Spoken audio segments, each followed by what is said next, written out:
time, smoking their cigarettes outside, drinking their coffee, putzing around, showing up late, leaving early, and we're supposed to say, wow, this is really what it's about. No, it's not what it's about at all. Like at all, zero. So not only is it not what it's about, but there is something very real going on in the world. And Jacques, I don't like to call it occupational Torah because it sounds very Chaim Chlorphenish, but that is what it is. I mean, there's just no good way to say it. I wish there was a better, proper way, but life is very much worth living. And the Mazel Sugya, which again, I can already hear people saying there's no such thing. How about this? I refer to it as the Mazel Sugya, right? And I would say the Mazel Sugya is very clear about occupation, working, right? And, go to Facebook and tell people, not that I go by Rabbi Katz anymore, but let's say Rabbi Katz talked about the Mazel Sugya. You would be laughed at and scorned. There is no such thing as a Mazel Sugya, correct? No such thing. And the proof of that, have you ever heard one rabbi refer to this as a Mazel Sugya? Have you seen one reference? The answer is going to be no. There hasn't been, but there is now. Well, actually, there is, and I have the book. I don't know where I rearranged my books. It's over here. I've been teaching the Mazel book for what, 10 years or more? There's very clearly a Mazel Sugya. And I can recognize it every single time when it pops up, either in rabbinic literature or in Talmudic literature. Every time. Here's the trick question, okay? And we're starting the religious discussion now. John Havinar, how do I know if it's the so-called Mazel Sugya that I claim I didn't invent? Okay, how do I know? How do I bet any amount of money that you would want to bet that when I see something, I can say, that's the Mazel Sugya? This is a very specific question. There's a very specific answer I'm looking for. Because you're trained in it.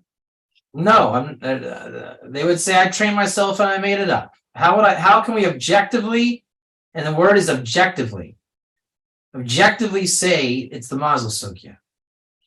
Every time when you see Banim, Chaim, and Mazel. Yeah, it's called copy and paste, is it not?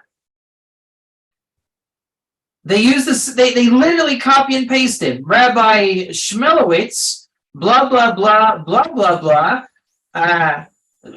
Whatever he's talking about. Abraham went to a desert and he met a guy, and we say, Chaim Bani Mazon. The Mazel Sugya. Is that what you're referring to? Yeah. Copy and paste every single time. Not 95%, not 98%. Straight copy paste. And there's a contained system of the Mazel Sugya. And it's just like with Ger. It takes place in 3, 4, 5, however many tractates. And it's the same stuff hashed over like Yevamos, Avodah Zarah, Makos, and Krisos and Ger, right? And this is, it dumbfounds me how dumb people really are. There's no such thing as a Ger Sugya. Really. We don't see the same copy-paste job every time.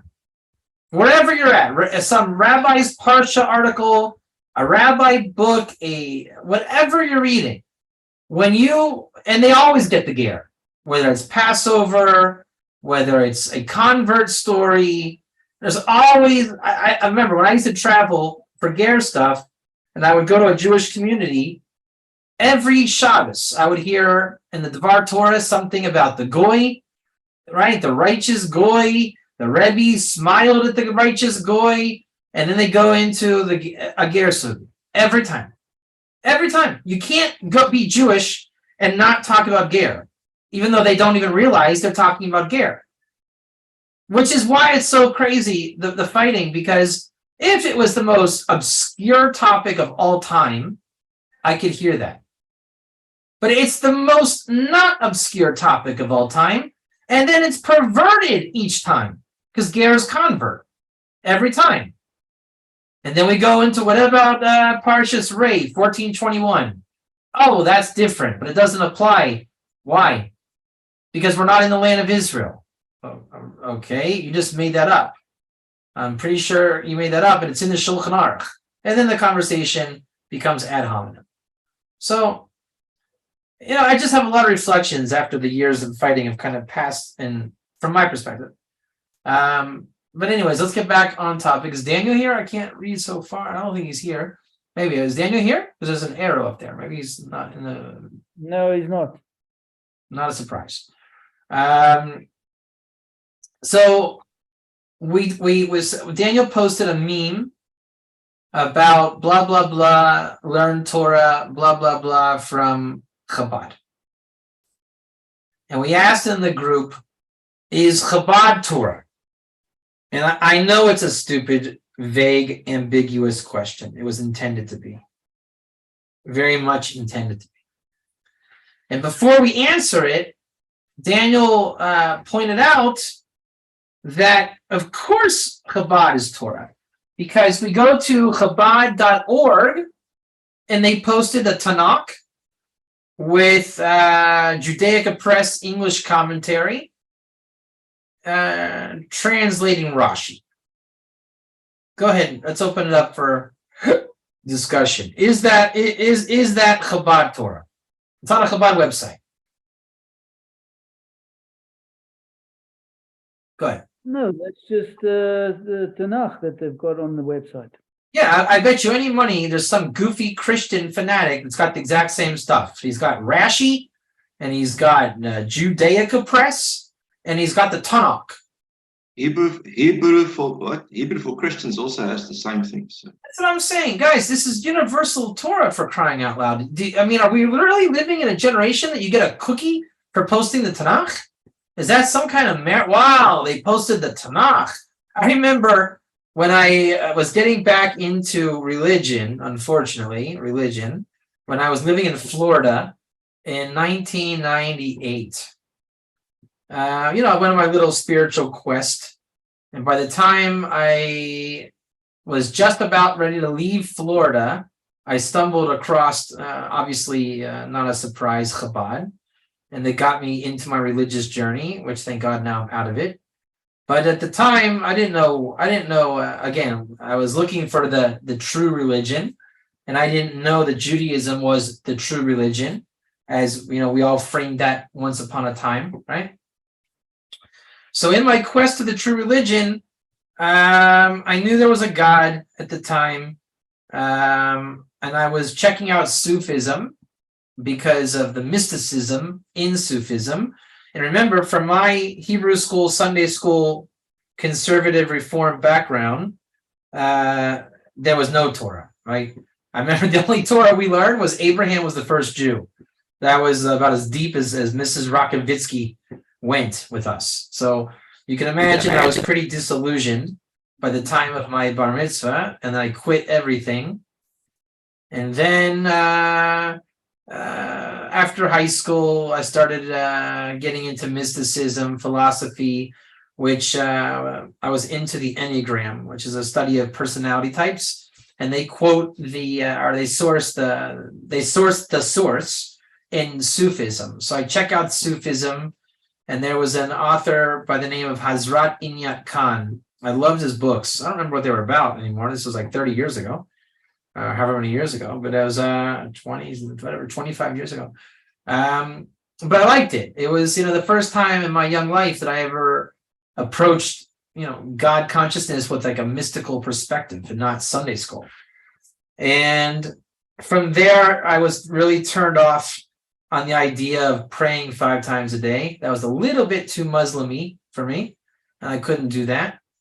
So from there, I went to Messianic only once. I went to my hairstylist was a Messianic, and she invited me to her shul.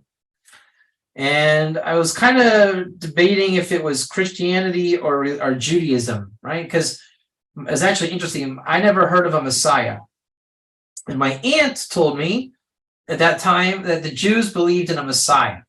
But I didn't remember my Hebrew school mentioning this concept. So if the Christians are mentioning it, clearly they're onto something. But the Jewish faith was seemingly more authentic. So I was a little bit torn and confused. So I went to the Messianic place. And I remember I went to, the reason why I'm telling you this story is I was in the shul, synagogue, whatever they call it.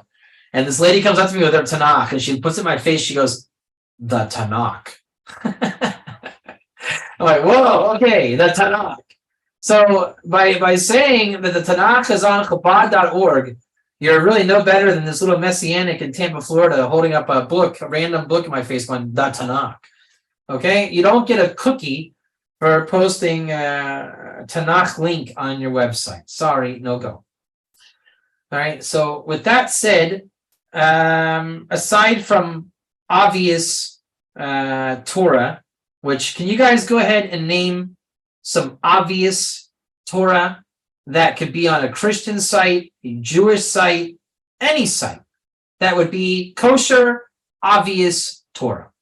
Go ahead. One of them is the Tanakh with Rashi and Judaica Press English. Can you name another one? I can think of one at the top of my head. You got it?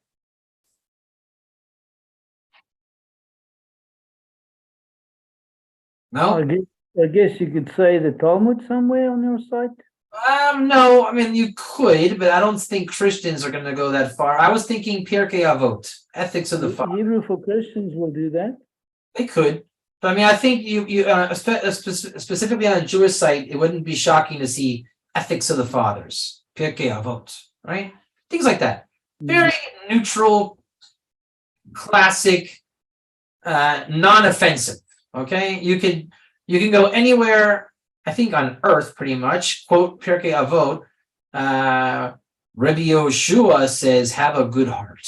Now, I'm not mocking the sages. I'm saying, even if a Christian, an anti-Semite, whatever, if you said, a rabbi once said to have a good heart, would anybody criticize that? And I don't think so.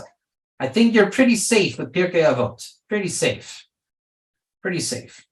So works like that are universal, in English, easy, right? Now, Jacques, what you're getting into, even though it is Mishnaic, but it's treated in a contemporary way. Pirkei Avos. It's treated contemporary, even though it's Mishnaic. Then you get into like the classic sources, which I would consider Talmud, Shulchan Aruch, like the Masorah, straight, right?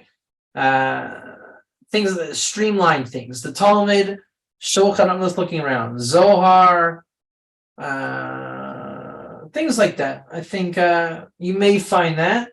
And Rambam, very streamlined things, again, very neutral, unoffensive, and aside from the fact that the English is probably horrible, it's neutral. Okay, so now that we've gotten that out of the way, and we're not going to call that Torah of any particular group, because even a Christian can post that, and it's okay, technically, right? Technically, aside from the obvious perversions of inserting Melchizedek or Jesus somewhere, which they love to do. Oh, you see, the king, it's Jesus. Okay, aside from that, the idea, the sourcing is correct. Like the book of Yasher? Yeah, all this stuff. You know, the Christians love to find Jesus everywhere. But aside from that, if we're going to talk about Chabad, how would we understand clearly, distinctly Chabad Torah? And for example, I'll even give you some context. Let's pretend that we are all in a Jerusalem yeshiva of Chabad. Whatever it is, go Google Chabad Yeshiva Jerusalem. I'm sure it exists. Okay. What would we learn there? We just checked in.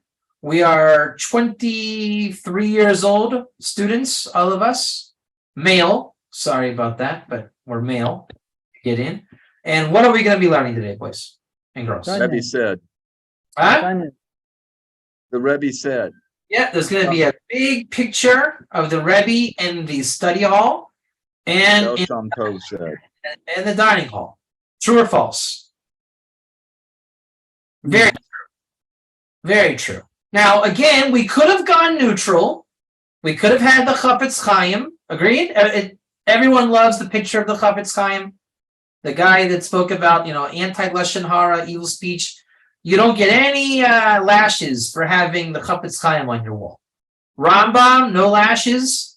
Who else? Ben Ish Chai, you want to put him up? You're all good. I love Sfardim. Take your pick. Even Avadia Yosef. I think that's the modern people, they love to have Avadia Yosef. So what's the difference between, I'll tell you, it's a very simple answer. Let's suppose I have a picture of, I'll even be a little risque. I have a picture of Avadia Yosef on my one wall, and I have a picture of the Rebbe on another wall. Now, to the lay person or the Christian observer, this guy is very passionate about his faith, and he's got two rabbis up on his wall. Explain why I'm wrong.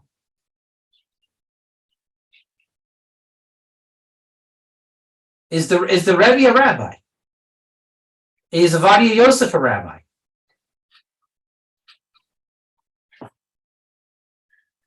No, not really. Avadia Yosef in Ovadia Yosef circles would be known as a great rabbi. That's it. He was a great rabbi. Maybe they would argue the greatest rabbi, the biggest Talmud Chacham rabbi, the most political rabbi. Whatever your opinion, he's still a rabbi. No one is claiming supernatural, even though some Mishuganas would. But even still, my intention of hanging this picture of Avadia Yosef in any household, you will find the intention is, I love Judaism. I want a picture of a great rabbi on my wall. Agreed? That's the intention. I want a picture of a great rabbi in my house. Now, next to that, or separate from that, I hung a picture of the Rebbe. Distinctly different. First of all, no Chabad guy on earth would call the Rebbe a rabbi. No one. He is not once seen as a rabbi. He's the Rebbe, the Rebbe, not the rabbi. And with that comes usually one of two streams of understanding. That's true, but the reason is because everybody else is rabbis as well in Chabad. So you have a bunch of rabbis, so you don't want to take and diminish his value by calling him a rabbi. That's why he's said he's a Rebbe, or he's the rabbi of the rabbis, which is the Rebbe of the rabbis. And either I believe in my heart he's the Messiah, I believe openly he's the Messiah, or I don't believe he's the Messiah, but I think he's the most special Rebbe that ever lived, because my alter Zaidi was his friend and held this gartel once back. Okay, we know the story. He's not a rabbi.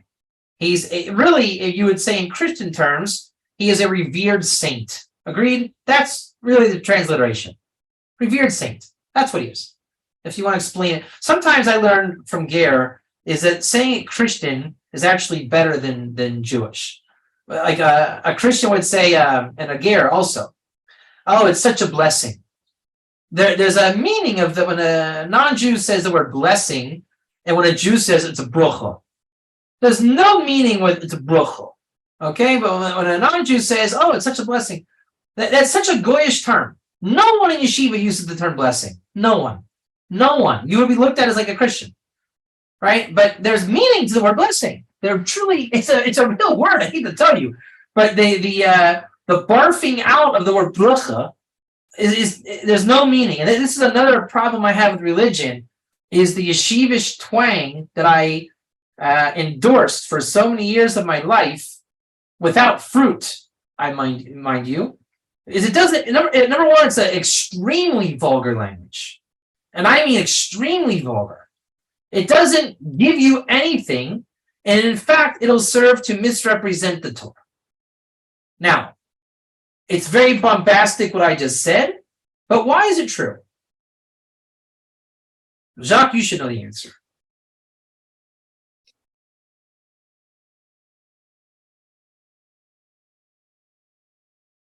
You got it?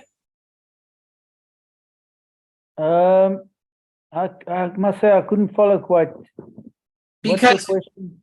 Why is yeshivish twang wrong on every level to explain the Torah through yeshivish language?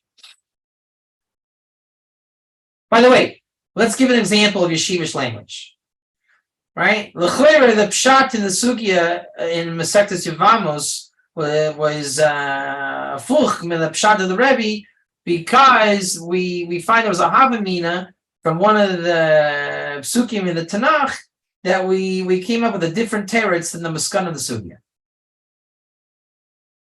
Okay, it's a language that they understand Really? in their environment, Really? They do? and anybody else outside of it doesn't. They understand that? Who knows? Are I you don't know. You tell me. are you suggesting I just spoke words of meaning, or did I speak words devoid of meaning? I have no idea. You should have an idea. Is it possible on earth to understand any word without looking it up? Not really. No, you got to look it up. So, barfing out vulgar blurbs, is it even possible to have meaning? Is it look upable? How would you know it's vulgar? How would you even know? If you can't look it up, it's vulgar. Yeah, but how would you know that it's how would you have that suspicion prior to looking it up? How would you even think? Because You mentioned the 23-year-old going into a shul. If everybody's doing this same thing and they're all chanting the same thing and they're all in agreement with the same thing, they sell you, religion is specifically Judaism sells you, and the word is sells you, a vision that is thought to be true. So they speak. Remember, we are talking about the understanding of the Torah here. Okay, if we are to believe that it's God's word, okay, that the Torah is Elokut on earth, whatever that means, and you're going to explain that Torah, which we know it is encapsulated in the written form, both the Talmud and the written Torah, correct? Maybe if I'm wrong. And we are going to explain this Torah, again, pardon my whatever, but through barfing out non-words. That cannot be true on any level. Words are meant to be looked up with meaning. well, I wouldn't know that it was vulgar. It would go straight over my head. I wouldn't have any connection to that. And they tell you this in yeshiva.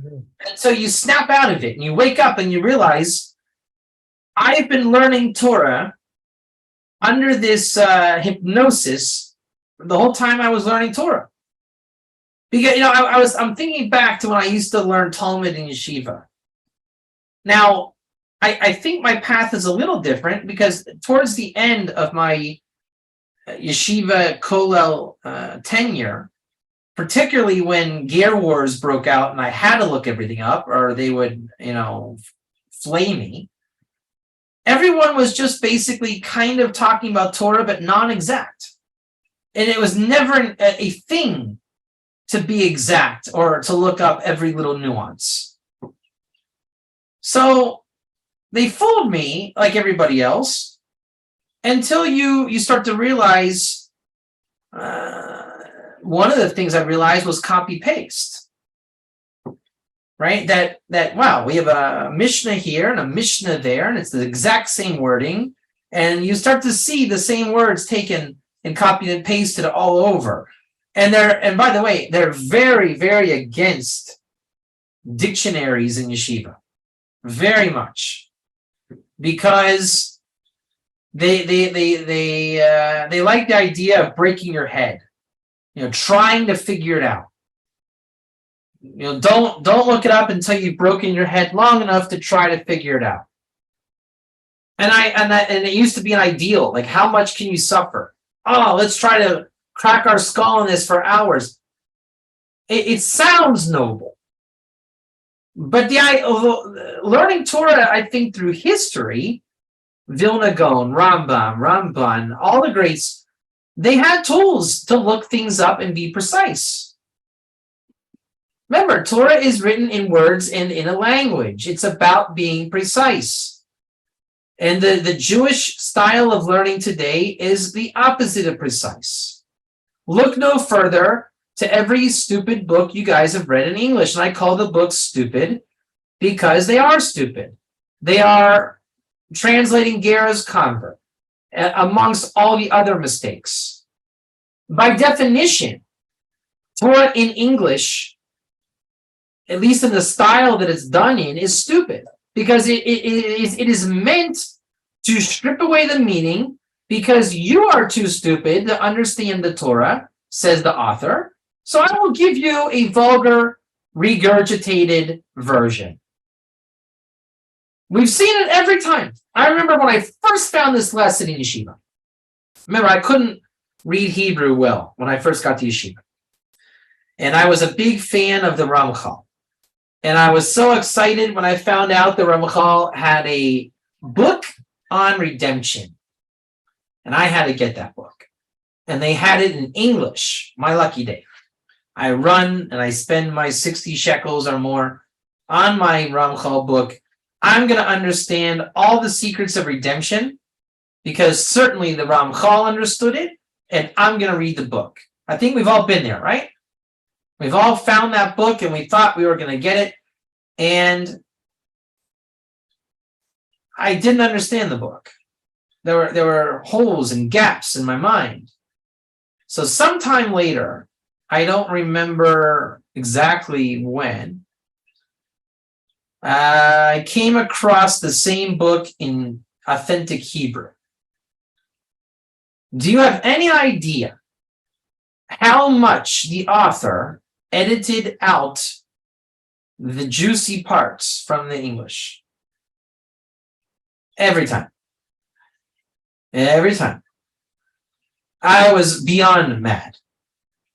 Okay, but I didn't know enough about religion to be super mad or super disappointed or whatever. So But- this was to you. This was to you, the student.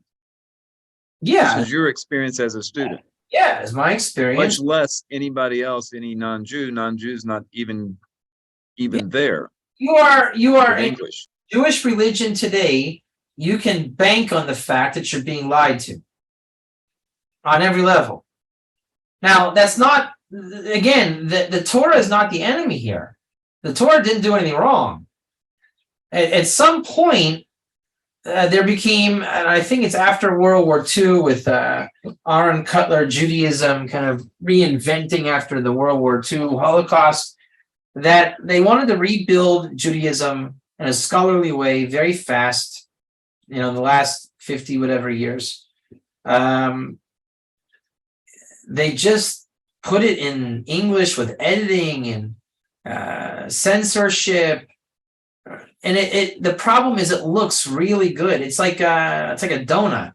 Donuts look like really good food, but there's nothing in there. Pizza looks like, I actually went to a mall today, and as I stare at the pizza when I walk by. I haven't had pizza since 2018. That's an awesome analogy, by the way. It all looks good. So that's what I'm saying. I was like looking at the pizza, like, yeah, that's what I love about it. The melted cheese, the sauce, the carbs. I love it. And I do love it. I really love it. But there's nothing in there. It's not food at all. So the art scroll books, they look fantastic. The binding and the print, the font, the footnotes, mostly garbage. Because everything that you need to comprehend is left out and edited out and censored out. So you just spent however many shekels on a beautiful book. I'll admit it is beautiful. They put enough money, it should be. It's worthless. Unless you know how to use it right, which the way I would use it, the only way I think you can use it is like for referencing. If I'm going to go, you can use it as a translation. But the translation is not what Michael Schulman says, the word of God here. Okay? It's a feeling. It's a context. What are we talking about? Even then, you still need the dictionary. You're not done. This is just step one. And then you look at the footnote, and the Art Scroll author guy translated it this way, he is responsible enough to say, I got it from the Ron Psachim 63. Oh, great. That I can do. Let's go look up the Ron in Psachim and see what we got here. Ah, okay. So they called it a cloak because now, see what I'm saying? Now you're in. But if you're not able to go in from the translation, it's useless. I mean, I've learned enough to say you can learn from anything. Anything can be elevated. Jacques, you talk about that all the time. Torah B can be elevated. Don't think that we're doomed with the New Testament of the New Testament here. Okay, it's not. Even your Noahide rabbi that perverts it to no end. Leaving out ger, translating it as convert. Usually they will source where they perverted it from, and then you can go look it up in the original and find out what it was about. Okay, so you can elevate, but if you're not able to elevate, you're kind of screwed. So now let's go back to the Chabad thing. The Rebbe's on the wall. He's either some kind of personal savior, or he's the Messiah. That's why I put him on the wall. Let's get that straight. So I got a picture of a great rabbi on the wall and the Messiah. And remember, that Messiah is dead. Sounds like another religion. And I will argue, or my rabbi will argue, it's not a problem that he's the Messiah and he's dead, because the Christians stole it from us. That's the new party line. Okay. Somehow Christianity's right, because you can have a dead Messiah, and therefore I put a Messiah on my wall. You see, look, I'm not even getting into is Chabad right or wrong. I don't care. It's too much drama. I would like to learn Torah, and now I'm dramaing out why I got a dead Messiah on my wall, but it sounds like Christianity. It's not. If you have to go that far to explain it, you probably didn't learn it right.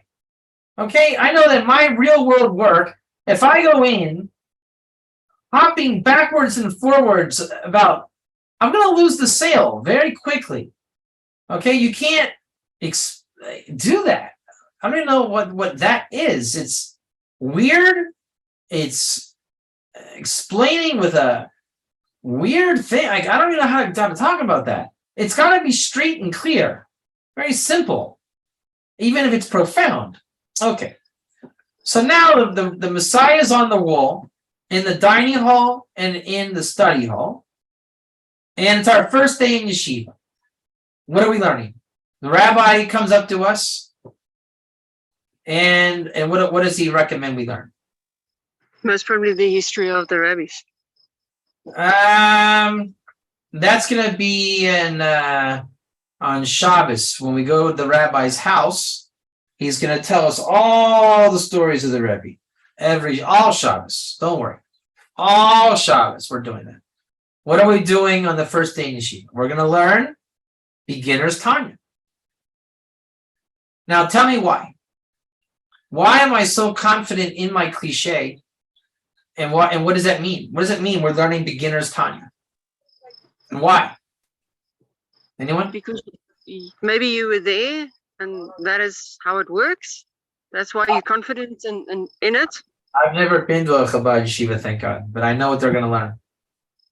Also, dude, they're teaching you, they're wanting you to know how to act, how to be, how to. No, they don't. That's too deep, because Chabad is all about Tanya. So let's talk about Tanya now. Tanya is a great book. I learned it with Jacques. I enjoy it a lot. It doesn't mean that I think they learn it right. That's my opinion. Okay.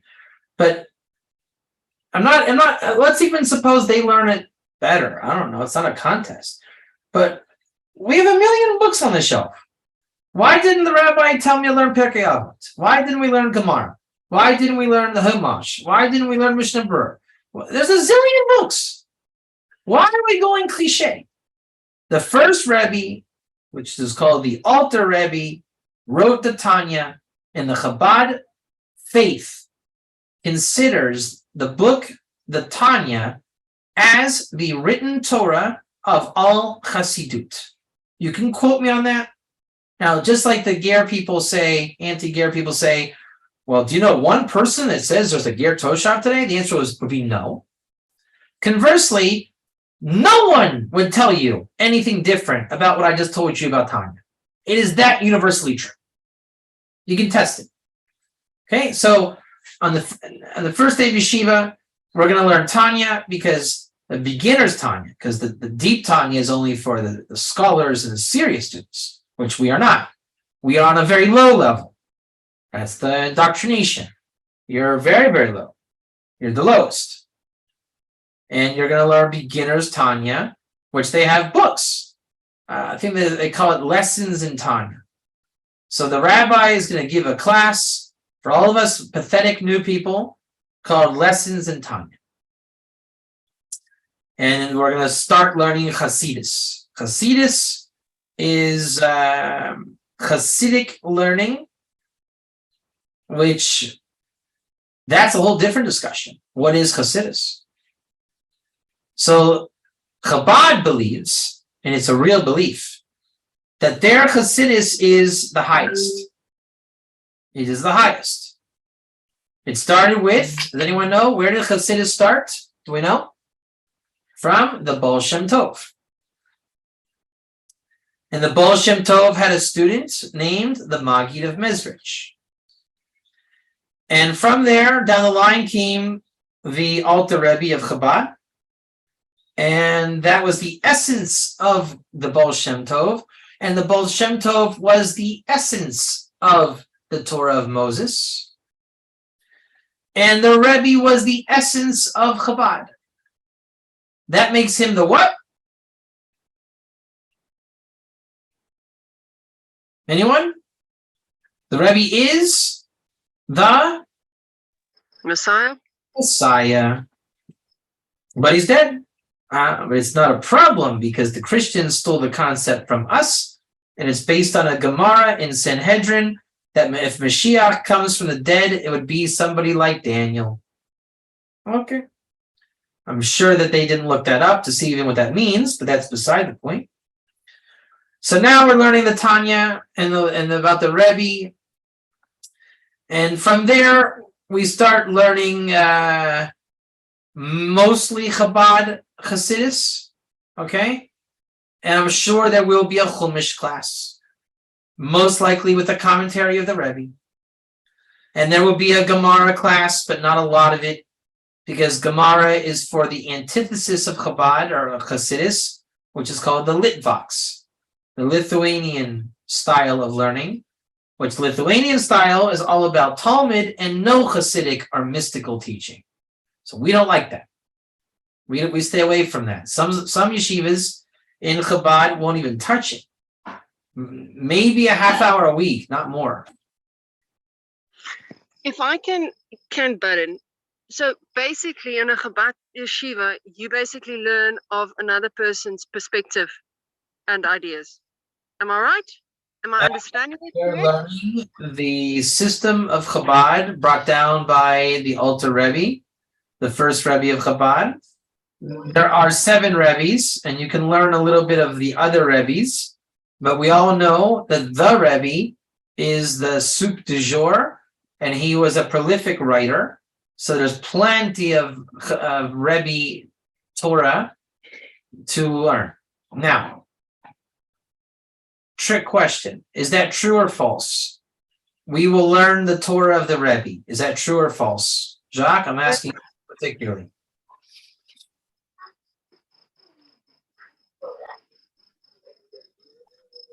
If I can say, you'll learn the Torah how that Rebbe saw it, his perspective. No, you never even saw the Rebbe's Torah because you're too dumb. So we gave it to you in edited, censored English from the mouth of my teacher, some Baal Tshuva Chabad rabbi wearing "May the King live long and prosper" on his yarmulke. Okay, so The interpretation. huh? The interpretation. It's the Rebbe's interpretation. If you would even call it that, I think it's much less than interpretation, and God willing, it would even be that. They give it to you in the worst English, censored, watered down, and what is my proof?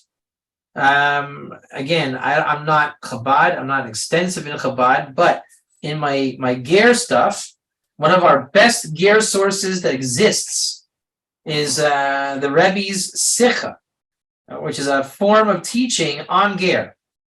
Unbelievable piece. Unbelievable. And it's the sugya wrapped up on one foot. Sugya means the complete body of work on any particular topic. Do you think of all the Chabad religion on planet Earth, there's anybody teaching that Sicha? No. No. And I looked through a little bit of, and once I learned that, I thought, wow, the Rebbe did know what he was talking about.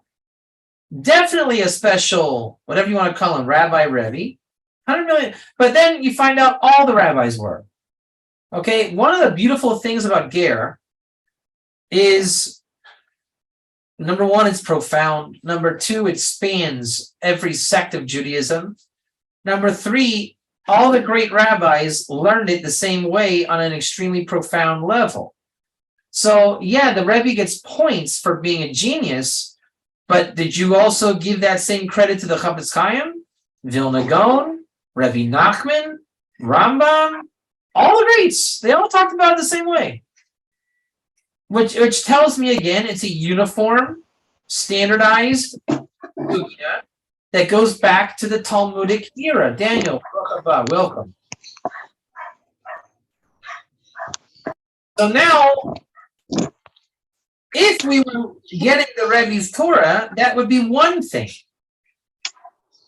But number one, a lot of his Torah is in Yiddish, which that's a whole new level of nuance, which if you're not from the Yiddish native speaking environment, you are locked out of that.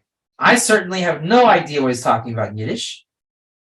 And that's a very, very elite few in Chabad that have that level of intimacy with the Rebbe's language. Then you have Hebrew. And if you're not really a scholar, you're limited to interpretation, like we said, in English. So remember, we are not saying that the Rebbe is not valid. Quite the contrary. Rebbe was awesome. But the Rebbe is giving you Torah. Straight up. What Chabad is giving you, generally, is going to be the religion of the Rebbe. Any thoughts or comments so far?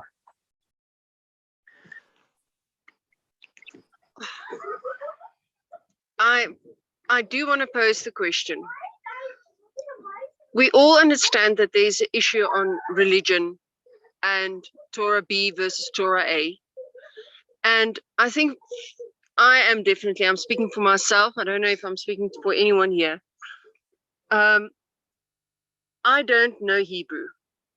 I don't want to convert, but I do want to learn the right way. So what would be the correct way to start?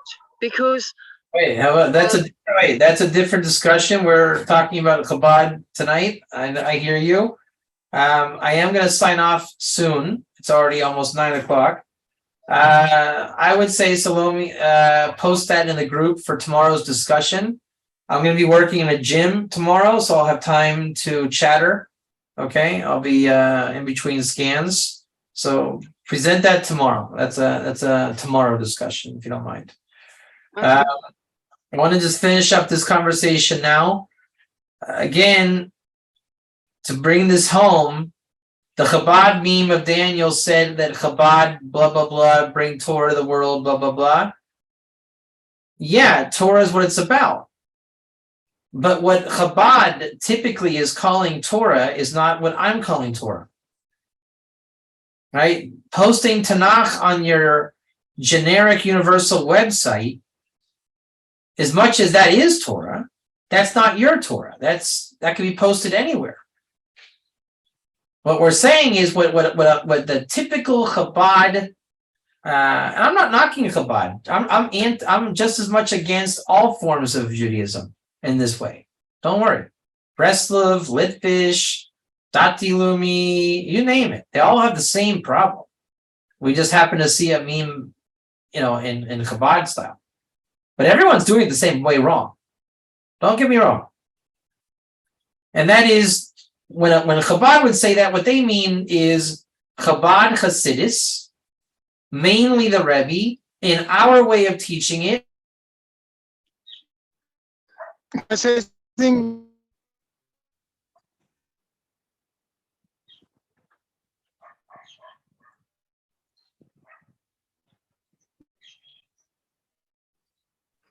Rabbi Katz, you stuck.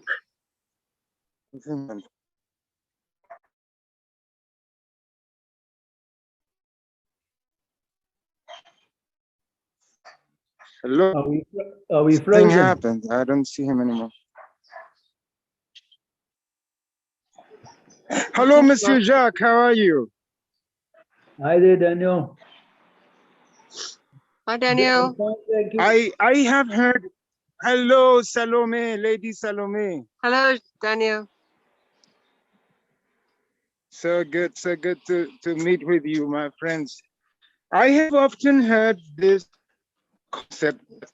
Apparently, there may be some crazy Chabadniks that want to somehow worship Rebbe, but I have never seen that happen myself. I mean, I have no doubt these crazy fringe dudes may exist, but in my experience, at least from Shurim that I have listened to from, let's say, Rabbi Mendel Kaplan and Shurim from Tzvi Freeman, and I butchered his name, I'm sorry.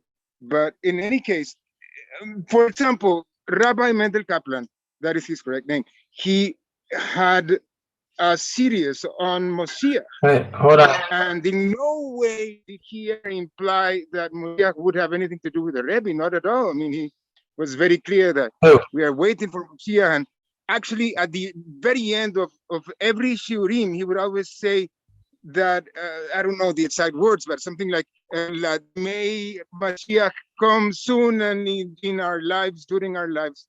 So, I mean, there may be crazy people everywhere. There are people in New York who would throw you on the metro line. But there may be crazy Chabadniks in New York too. But I mean, from what I've seen so far, it has not been my experience from Costa Rica, of course. I don't think that's anything crazy. Why does Mashiach need to be at the forefront of anything? Why does that need to be a theme at all? Constantly. Because of Rambam, maybe? It's one of the 13 principles of faith. Okay. There's a lot of principles of faith. There's a lot of fundamentals. Because it's the source in Rambam. Okay, the Rambam also says believe. Excuse me, the Rambam also makes it clear to believe in the Torah of Moshe. Why don't we end every class with, okay, let's reaffirm our faith in the Torah of Moshe, everybody. 1, 2, 3, go Moshe. Why not? There's a million things in the faith to go by. Because Chabad has a theology, a very clear theology, universal, everywhere you go. It's predictable, massively predictable. They will learn Tanya, they'll talk about Mashiach, they'll talk about the mitzvah drive, many, many things. It's purely religion. There's nothing Torah there, nothing. 1,000,000% religion. Well, I wouldn't be able to debate that from my point, but I can say I have not seen Rebbe worshiping, as they are so often accused of. I have not seen it myself. Don't say it doesn't happen, but I have never seen that. I never once used the word Rebbe worship. I'm not going to do an ad hominem attack. My point is, did that Chabad in Costa Rica have a picture of the Rebbe on the wall?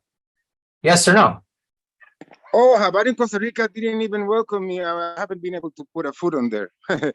Okay. Only online. I did try though. Then why are you? Then why are you giving opinions on Costa Rica Chabad if you never set foot inside the Costa Rica Chabad? No, I said experience from Costa Rica as implying that I'm very far away from the whole thing, and that the only thing I can really see is what I see online, and those shiurim online Okay, let's stop. Okay. Let's To see, Daniel. to guard the Rebbe with. Okay, you don't judge a religious group by an online presence. It is not intellectually responsible. When you go into a yeshiva of their flavor, then we can start talking about it. The whole point of this talk tonight was authentic inside a Chabad camp, not what is presented on Chabad.org, which is deliberately watered down to be a universal message in order to do outreach to bring distant Jews back. All Well, right. that's what I find very helpful myself, that universal message. Uh, The other You may crazier stuff, maybe I'm not very interested, but you know, they have served you may me find it greatly. helpful. I find it extremely destructive because in that helpful message, they've diluted and watered down and distorted and censored the sources from their original implication. That's a fact. When you show me one religious group on the planet that will explain Dvarim 14 Parshas Rei 14:21 correctly, all things Ger correctly, just the start, Mazel explained correctly, then we have something to talk about. But they're not, because there is a clear theology behind their position in Torah, which is clearly religion and clearly not Torah. When people start to teach the Torah for what it is, we'll get somewhere.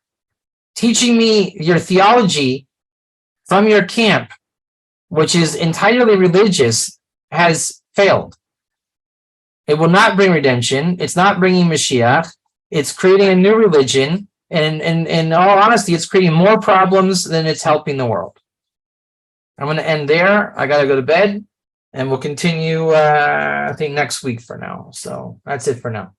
See you guys. All right, Rabbi Katz, thank you. Shalom.